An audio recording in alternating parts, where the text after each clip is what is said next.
दिल में सजाए के रख लेवा, मान में जोगाए के रख लेवा।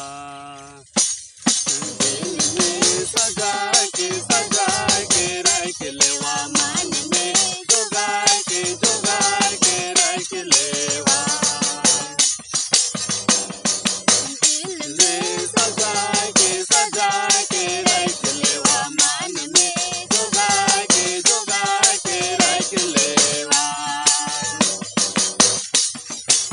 यीशु कर वचन के मात के वाचन के, यीशु कर वचन के मात के वाचन के।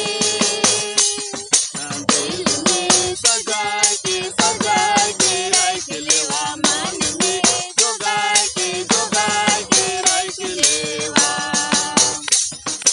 दिल में सजाए के रख लेवा, मान में जोगाए के रख लेवा।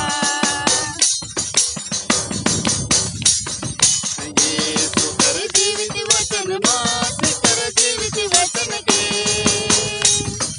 यीशु कर जीवित वचन मात कर जीवित वचन के। दिल में सजाए के रख लेवा, मान में जोगाए के रख लेवा।